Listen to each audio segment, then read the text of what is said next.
حضرت موسیٰ علیہ السلام کے وصال کا وقت قریب آیا تو اللہ تعالیٰ نے موت کے فرشتے کو ان کے پاس بھیجا۔ ملک الموت انسانی شکل میں آپ کی خدمت میں حاضر ہوئے۔ انہوں نے کہا، اپنے رب کو قبول کیجیے۔ اس جملے کا مطلب تھا، وصال کے لیے تیار ہو جائیے۔ حضرت موسیٰ علیہ السلام نے یہ سنا تو آپ کو غصہ آ گیا۔ آپ نے ایک زوردار تھپڑ ملک الموت کو دے مارا۔ اس تھپڑ سے ملک الموت کی آنکھ پھوٹ گئی۔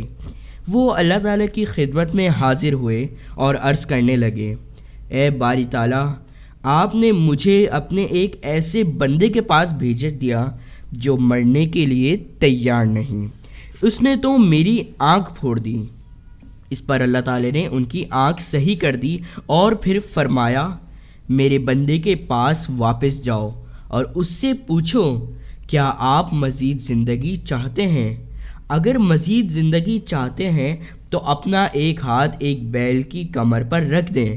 آپ کے ہاتھ کے نیچے بیل کے جتنے بال آئیں گے اتنے ہی سال آپ اور زندہ رہیں گے، یعنی آپ کی عمر میں اتنے سال کا اضافہ کر دیا جائے گا۔ موت کا فرشتہ پھر آپ کی خدمت میں آیا اور اللہ تعالیٰ کا پیغام آپ کو سنایا۔ پیغام سن کر حضرت موسیٰ علیہ السلام نے پوچھا، اس کے بعد کیا ہوگا؟ فرشتے نے کہا، اس کے بعد آپ کو موت آئے گی۔ حالانکہ موت ہر بشر کو آئے گی، اس سے کوئی انسان نہیں بچ سکتا۔ یہ سن کر حضرت موسیٰ علیہ السلام نے کہا، جب آخر کار موت ہی آئے گی تو پھر ابھی کیوں نہیں؟ اے میرے رب، میں تیار ہوں، البتہ میری خواہش ہے کہ میرا انتقال بیت المقدس کے آس پاس ہو۔ اللہ تعالیٰ نے آپ کی اس خواہش کو پورا فرمایا۔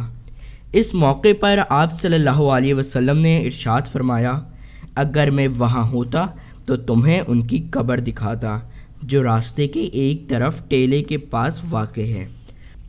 حضرت موسیٰ علیہ السلام نے اختیار ملنے کے باوجود دنیاوی زندگی کو قبول نہ فرمایا اور اللہ کے پاس جانے کو پسند فرمایا۔